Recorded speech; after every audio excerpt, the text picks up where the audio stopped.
Good day, everyone. I'm going to go over some of the replacement parts for the stove that I'm putting together, and I want to show you one.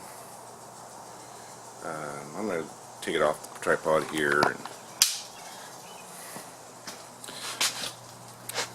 This is the old gasket. This is the new gasket. That's the door gasket. Old gasket, compromised, compressed. New gasket, looks great. This is the old gasket. It's a woven fiberglass. This is what the wood stove gave me. It's a KO wool. I think it'll do just fine. They also gave me, or I bought, gasket cement stove sealer. This will go on the door to hold this gasket on. The other thing I got are bricks, quite a few bricks. These are fire bricks. I'll get a dimension on them here in a bit.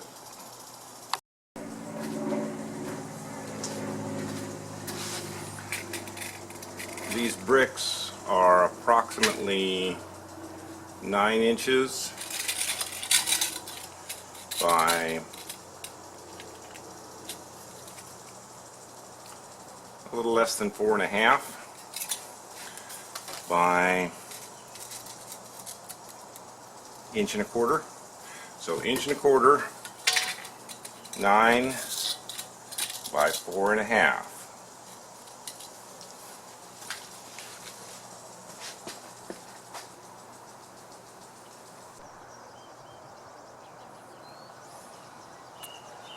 This is my bypass part.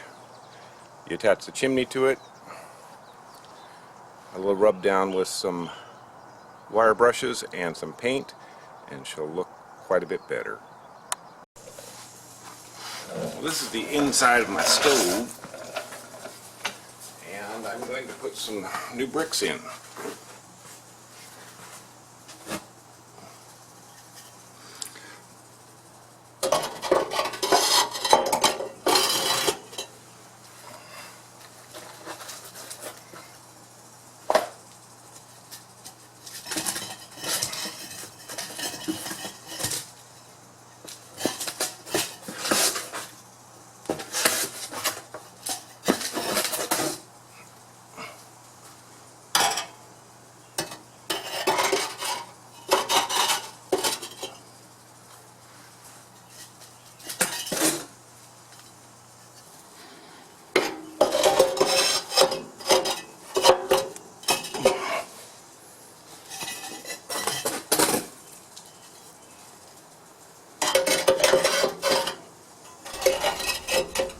I don't like the sound of bricks on steel. This is a 15-year-old wood stove that's been well loved and used. It's tired, needed gaskets and bricks. The bricks can be removed or moved. The stove has about 36 pounds of bricks in it. The stove weighs 380 pounds of steel, making a large thermal mass that can heat for hours after a fire. Maximum BTUs for the Revere insert are 72,400 using cordwood. Overall efficiency is 74%. I'm pretty stoked about this stove that I got for $100, and once I put all the parts in, it's nearly as good as new. Used a little time-lapse sequence to put the door gasket on. I folded it in half and clamped it to the top, which of course is out of frame, and put the goo on the door and just clamped behind it.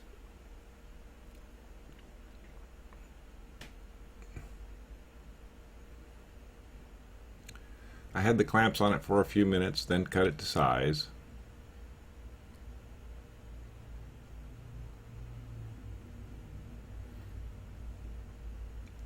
Then I put some newspaper on the face of the wood stove and clamped it shut to kind of press fit it in, press fit the gasket into its channel.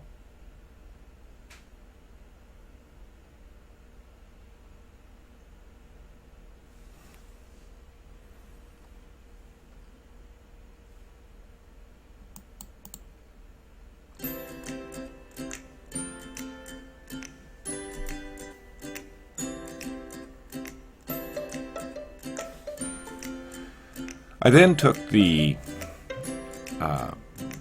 they call it the bypass valve plate, and I tried to figure out how the original gasket went on and how compared that with what they gave me for the gasket. After a few tries, I think I had it figured out.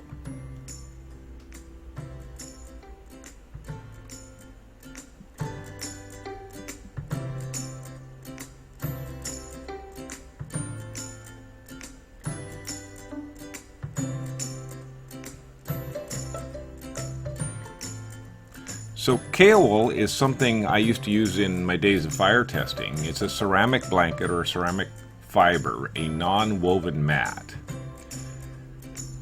And you don't want to breathe it, but it's fairly high temperature resistant, and you're just trying to keep the gases from leaking out from under the plate. So this looked good.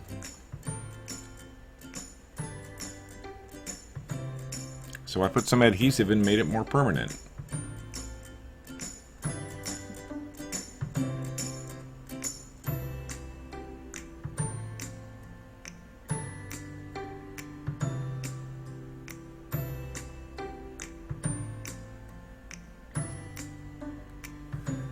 I want to thank you guys for watching, and I encourage you to subscribe. I'll try to come up with more videos as time goes on.